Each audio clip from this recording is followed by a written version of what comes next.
Hey everyone, my name is Michelle. I'm with Alive and Well Communities. Welcome back for part 3 of our trauma awareness series. Today we're going to talk about trauma and the brain, how it impacts the brain and how trauma manifests itself in the various stages of our lives. So we'll talk a little bit about brain development to start. We know that at birth, the brain is about 25% of the size of the adult brain in weight and in volume, so less than a pound, but it still contains nearly the same number of brain cells, which is mind-blowing to me. We also know that the brain stem and the lower part of the brain are well developed, but the higher regions are less developed. So I know you guys have heard that the front part of our brain or the higher part of our brain, it really isn't fully developed until we're about 25 years old. That's amazing. So we look at the synaptic density of the brain. Those are the connections that are being created over the course of time. And so whether we have a negative experience or a positive experience, a connection is being formed in our brain. And so when we look at the brain of a baby, we look at the brain at birth, there aren't a whole lot of connections. And the connections that are created during that time frame are based on the nurturing relationships around us, the caregivers who are caring for us at the time. And that's what helps create those connections. Now, you'll see as you move a little bit to the right, once a kid gets to be about 6 years old, those connections are just exploding, right? Lots of connections in the brain. And why is it happening? Why do you guys think that's happening? It's because their minds are going 100 miles an hour, right? They are in school. They're learning things for the first time. Maybe they're starting to build relationships and they're meeting new people. And so, I don't know if anybody here has a 6-year-old in their lives, but they're asking a ton of questions and they're asking why over and over and over again, right? So at 6 years old, we see a ton of connections that are happening. And then when we get to be about 14, we start to see those connections slow down a little bit, some fewer connections. And that's because as we move through life, we know that we are paring away the connections we no longer need. So I want you to think like, how many of you played a sport or played an instrument or participated in an activity as a child that you no longer participate in? I know for me, it was definitely playing the piano. I have a piano sitting in my living room that is no longer in use. When I was learning how to play the piano, I played it every day, practiced it every day. And so I created those connections that were needed in order to be able to play the piano successfully. But as I got older, those connections started to pare away and make way for other things, right? And so now I can maybe play a couple of songs, but I'm not as adept at playing the piano as I used to be when I was a kid. Now, I've read some studies that have shown too that the experiences that we have really early in our life have a longer lasting impact than anything else over the course of our lifetime. So that includes traumas and negative experiences that we might have as a baby or as children. So what is the impact of trauma on the brain during that really crucial developmental time? We know that trauma impacts the brain by reducing the number of connections formed. So I'm going to go back for a second. When you look at those connections are oftentimes limited if we have traumatic experiences during that building time, right? Less connections or fewer connections will be made. It can also reduce the size of the cortex. That's the part of our brain that helps us to regulate all those emotions and things that we're feeling in the back of our brains, right? So it reduces the size of the cortex and it can strengthen survival connections, which are great if you're in a moment when you're trying to survive. But if we're in survival mode consistently over the course of time, that becomes toxic stress, which has a long-term impact on our bodies. Also, trauma on the brain can result in things like memory problems or attention difficulties, maybe even language development delays or emotional and behavioral regulation issues. And we see that in our students as well as the other people in our school community. Now, when the stress response system is activated, now remember, we talked about this before, when in the very first series, the very first segment of this series, we talked about how when we experience stressful moments, whether it's private event trauma, public event trauma, community trauma, historical trauma, or racial trauma. Once we've experienced that stress, our stress response system is automatically activated. It's not something that is within our control, right? So it's based on the experiences that we've had in the past. It's hardwired in our brain. And so there's a release of cortisol that can lead to the creation of flashbulb memories associated with those intense emotional reactions that are the result of whatever that experience is. And that can be both positive and negative. Triggers are formed that allow for an intense physiological recall of those memories. So trauma is not just something that we remember, it's a physiological experience. It's something that's all encompassing. It's nostalgic. So I want to do a little exercise. I want to do a quick exercise with you. And we're going to think of this from a positive perspective so that we can relate it and associate it to what happens when someone has a trigger or a flashbulb memory related to trauma. Okay.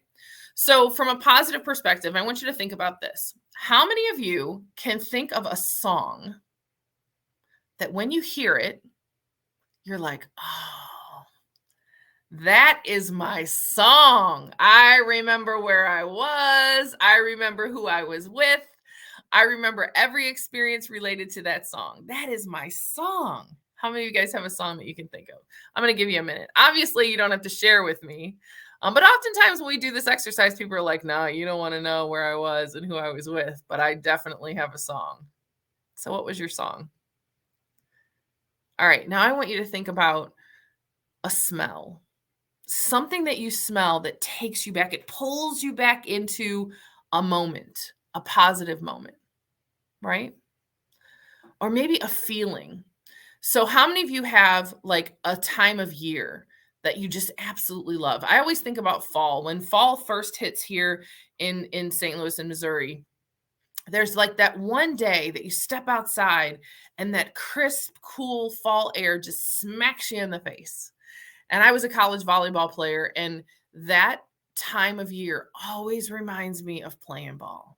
And when I walk out, there's always that one day you can never anticipate it. And you walk outside and it just hits you and you feel like, oh, I should be on my way to the gym right now. I mean, I probably should be on my way to the gym, but I should be on my way to the gym to play ball, right? I feel like I felt back then. Or I think about a time I was out shopping and they seemed to be playing all these songs from when I was in high school. And I was just walking through the store singing. I felt like a kid again. And then all of a sudden, a man walked by. And I smelled his cologne. And I thought, oh my gosh, I feel like I'm 14 years old again. I was pulled back into a time when I was a teenager, right? There are smells and there are sounds and there are feelings, maybe even tastes of different kinds of food that will pull you back nostalgically into a moment in your life that you treasure, that you cherish, and you feel like you're there all over again. It's not just a memory, it goes beyond that. You feel that nostalgia in your body all the way into your bones, right? And that's a positive experience. That's an amazing flashbulb memory that you can carry with you. Trauma acts in the same way. Oftentimes, that release of cortisol creates a flashbulb memory where we're pulled back into the moment when we experience that trauma.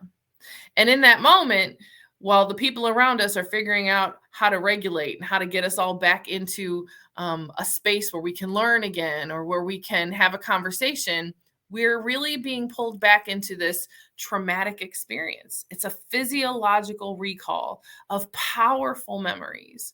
And in that moment, we don't really have the ability to reason or the ability to regulate, right? So just keep in mind that when we're working with others and they're experiencing some sort of physiological recall, that stress response is automatic. It's not something that's premeditated. We're not thinking about what our stress response is going to be in certain situations. It's hardwired in our brains. It's a reaction to whatever those experiences that we have had over the course of a lifetime have created in our brains.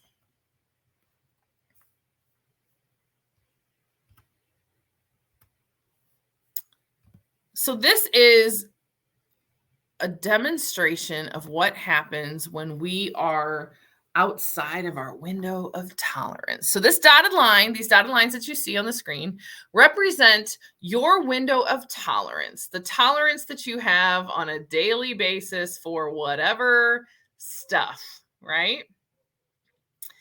And within that window of tolerance, I think like generally, oops, let me go back. Within that window of tolerance, I think generally as adults, we have a pretty good idea of what we can handle on any given day, right?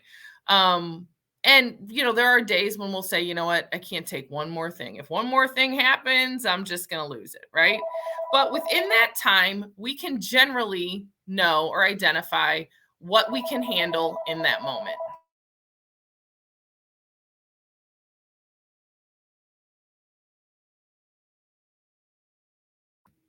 All right. And when there's an activating event or a thing that happens, like when your phone rings in the middle of a segment, it can trigger you. It can create one of those flashbulb memories that we talked about, right? That activating event could be anything. So let's say I haven't had my coffee yet and I am in traffic. I'm stuck in traffic on the way to work and I'm running late. That might be the activating event. Throughout the day, typically we kind of go up and down within that within between those dotted lines, within that normal range or that window of tolerance. But when that activating event happens, oftentimes it pushes us outside of that range of tolerance, of that window of tolerance. And so it might move us above and beyond that window of tolerance into a hyper arousal state of acting out. That would be the fight and the flight that we see in our stress response system. Or it could cause us to shut down and go into a hypo arousal state where we are freezing in that moment, right? And the goal when these situations occur is to get back within that window of tolerance. We want to get back into that space where we can manage and we can regulate, right? The tricky part is that what it takes for each of us to get back into that window of tolerance is going to be unique and individual from person to person. It's going to be different for everybody, right? And so when we are working with others who we are trying to assist or trying to help get back into that window of tolerance, we have to be mindful that the process is going to be different from person to person. And also the amount of time that it's going to take is going to vary from person to person. Now, I know oftentimes in education, we want to rush through that process. We want to rush through the process and get back to normal because we have so many things going on that we have to get done. We have testing we have to do, and we have lessons we have to teach, right? And so a lot of times we rush through that process. But what I like to share, especially when I'm working with educators, is that we got to create space for ourselves and for our students to feel. Got to give them the time that they need to feel because we cannot heal unless we feel. And so if we want to change the trajectory of that experience or change the trajectory of that moment, we've got to stop and take time to breathe and take time to experience, take time to feel a little bit. And that's frustrating because oftentimes we feel like we don't have time, right? We don't have that time. So how do we create space in order to regulate from a hyperarousal or a hypoarousal state and get back into that normal range or that window of tolerance when there is an activating event? The other thing to keep in mind, and you have seen this, I'm sure, 100 times, the activating event might not be anything huge. It could be something really simple, like dropping a pen or being bumped in the hallway that creates this huge outburst. Or it could create a shutting down that we might not even recognize, right? The shutting down piece is a lot quieter and it's easy to recognize the kids or to see the people who are acting out because it's loud, it's boisterous, it's obvious. But the shutting down piece takes a little paying attention, right? A little observation. So sometimes we might not see it. So how does trauma manifest? This is the part we're going to talk about how it can manifest at different stages. So we know that trauma is experienced. The trauma experience is dependent on both the developmental and the life stage. And change, whether it's between major stages of development or within somebody's personal life circumstances, can often result in the emergence of symptoms. So that means that situations that have occurred in the past can resurface, and we might need assistance or resources to help us get through that moment. And symptomology is not bound by the stages. All symptoms can be experienced over the course of the lifespan. So I'm going to share a little video with you. I'm going to mute myself and let you take a listen. Dear teacher, I know it doesn't always seem like it, but I really do want to listen and learn. It's just my brain is kind of different. So this is what I'd like you to know about me. I have to move, or I really can't pay attention. Even though I'm not looking at you, I can still listen to what you're saying. If you tell me, sit up straight, now I have to use all of my brain to do just that.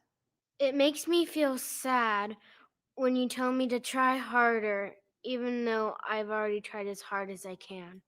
I actually listen better when I'm rocking in my chair. When you give me a bunch of directions, I start to think I will never remember all of this. Sometimes my mom or dad ends up doing all of my homework. So here's how you could maybe help. Let me get up and move while I'm learning. Let me look wherever I want when you talk to me. Let me rock or slouch in my chair. No matter what, please don't take away my recess. Give me help I could do all by myself. Make directions very short. Just ask me, what does your brain need right now? And one more thing. My brain might be different than yours, but it's still amazing. Sincerely, your student. Your student. Your student. Your student.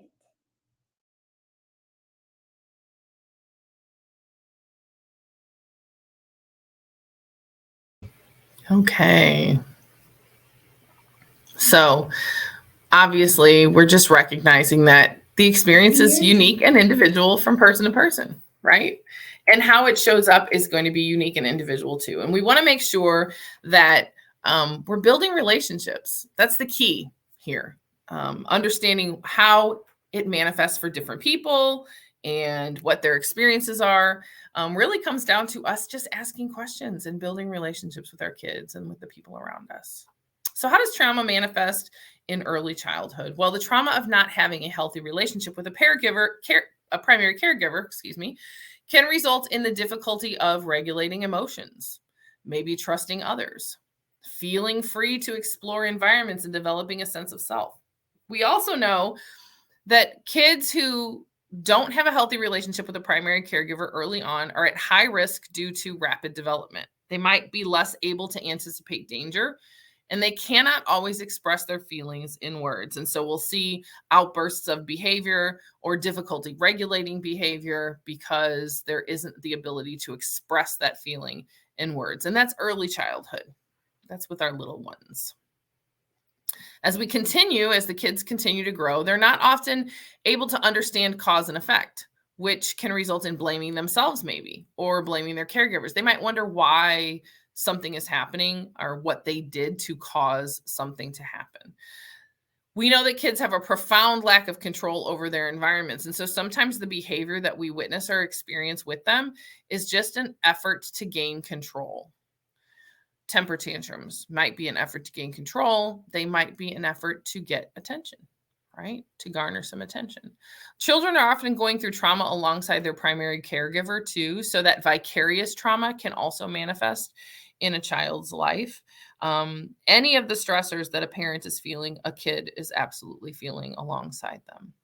Parents and children who have shared trauma, it can impact the ability of that parent to parent, right? To serve in a nurturing and caregiving role. And kids might blame their parents and caregivers for not preventing stress and trauma. It is going to impact their relationship dramatically. When we get into young children, we move into young children, the impact of trauma on young children can result in a delay of development of verbal skills and maybe some memory problems. We might see regressive behaviors like bedwetting or thumb sucking or something like that. There may be some aggression. I did work in a school where there was a student who cried excessively, cried every single day. And it was critical to create a community of care around that student that would allow them to figure out what the underlying causes were of that behavior. Students, little kids might have problems with focus and learning. And I think that's something that we see all the way through into adolescence as well. They might have poor appetite, low weight, digestive issues. Maybe they're irritable and sad. They might have some anxiety. Maybe they have nightmares or sleep difficulties. So you see them sleeping in class. They might nod off in class. Or they have a compulsion to reenact or imitate traumatic events. Oftentimes that happens with bullying. So if a student or child is being bullied and an opportunity presents itself to bully someone else, they might do that. They could have a exaggerated startle response and difficulty trusting others, which again is something that we see across the lifespan. So from little kids all the way into adulthood, a manifestation of trauma is often a difficulty in trusting others. And there could be a lack of self-confidence, fearful about trying something new or fearful about failure. Maybe some somatic complaints, bedwetting, as I mentioned earlier, in regressive behaviors. As we get into adolescence, think of adolescence between the ages of 10 and 19. What we see is that oftentimes there's anxiety and fear and worry about the safety of self and others. When I first started teaching, I had a number of kids who would frequently talk about how they just wanted to make it to their 18th birthday. Just wanted to make it to 18, just wanted to make it to 18. And I heard the words, but I wasn't fully understanding why there was this fear and anxiety. And in the course of the first 3 years of my time teaching, I lost 5 students to gun violence. Immediately, I understood why there was anxiety and fear and worry about the safety of self and others. There might be sudden changes in behavior. That's hard to identify sometimes in adolescence. But if we have relationships with our students and relationships with the kids around us, we'll be able to see those sudden changes. Again, difficulty trusting others, maybe repetitive thoughts and comments about death or dying. And those are things we have to pay attention to as well. In every single incident of violence in schools, we have found out that later on that there were signs, there were thoughts written in, or there was art, or there was social media posts, there was something that identified what that person was thinking. So we need to pay attention to those things and not dismiss them. They may have a heightened difficulty with authority, redirection, or criticism. Oftentimes it's not you. There's something else going on. If you're having trouble connecting with a kid, or they seem particularly defiant or disrespectful toward you, there's probably something else going on. And it's okay if you can't connect with every single kid, but it's critical to make sure that they're connecting with somebody if it's not you. And that's how you figure out what the underlying cause is as well. They might re-experience the trauma through nightmares or disturbing memories and have sleep difficulties. Oftentimes when teenagers are sleeping in class, they're not sleeping because you're boring. They're sleeping because there's something else going on in their lives. They'll probably have an exaggerated startle response. They're going to be watching their backs all the time, maybe have some avoidance behaviors, and they may seem like they're emotionally numb. And we hear that a lot when it comes to teenagers. Oh, they're just numb to violence. They're numb to these experiences. But that's really a manifestation of trauma. It's just a demonstration of what they've experienced over the course of their lifetimes. In adults, we see some of the same things: depression, lack of trust, particularly of authority, maybe impaired relationships, maybe mental illness or emotional dysregulation. So those manifestations still exist in adulthood, right? They still show up in adulthood. And which is why it's important for us to continue to change the question from what's wrong with you, what's your problem, to what happened, what's really going on, and what can I do to help you get through this week or this month or this year, whatever it takes.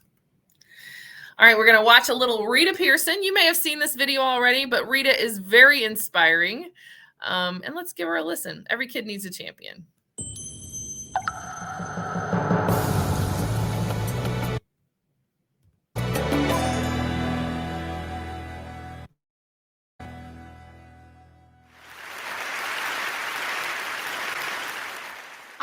have spent my entire life either at the schoolhouse, on the way to the schoolhouse, or talking about what happens in the schoolhouse. Both my parents were educators.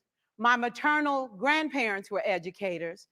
And for the past 40 years, I've done the same thing. And so needless to say, over those years, I've had a chance to look at education reform from a lot of perspectives. Some of those reforms have been good, some of them have been not so good.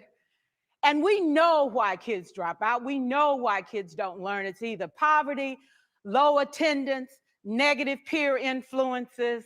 We know why. But one of the things that we never discuss, or we rarely discuss, is the value and importance of human connection, relationships.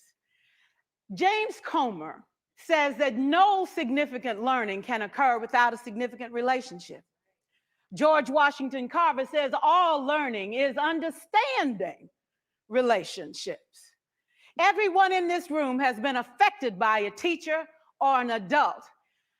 For years, I have watched people teach. I have looked at the best and I've looked at some of the worst.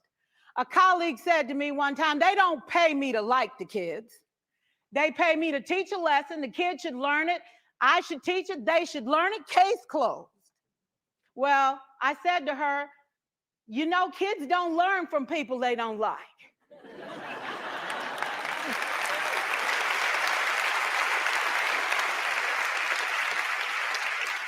She said, that's just a bunch of hooey. And I said to her, well, your year is going to be long and arduous, dear. Needless to say, it was. Some people think that you can either have it in you to build a relationship or you don't. I think Stephen Covey had the right idea. He said you ought to just throw in a few simple things, like seeking first to understand as opposed to being understood. Simple things like apologizing. You ever thought about that? Tell a kid you're sorry, they're in shock. I taught a lesson once on ratios. I'm not real good with math, but I was working on it. And I got back and looked at that teacher edition. I taught the whole lesson wrong. So I came back to class the next day and I said, look, guys, I need to apologize. I taught the whole lesson wrong. I'm so sorry. They said, that's okay, Miss Pearson. You were so excited. We just let you go.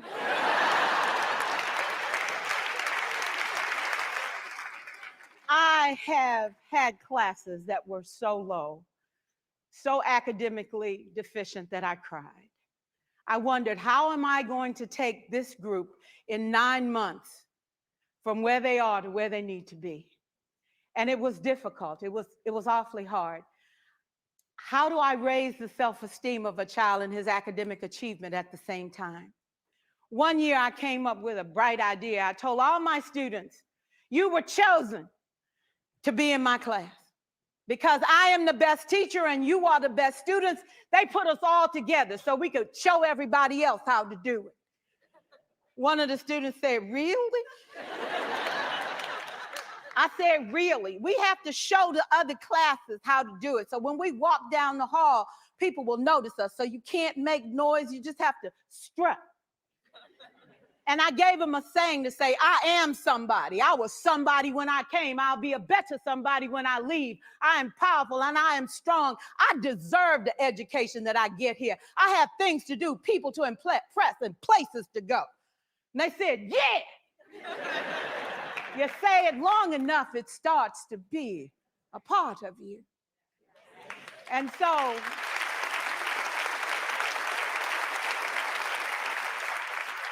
I gave a quiz, 20 questions. Student missed 18. I put a +2 on this paper and a big smiley face. He said, Miss Pearson, is this an F? I said, yes. He said, then why'd you put a smiley face? I said, because you on the roll. You got 2 right, you didn't miss them all. I said, and when we review this, won't you do better? He said, yes, ma'am, I can do better. You see, -18 sucks all the life out of you. +2 said, I ain't all bad.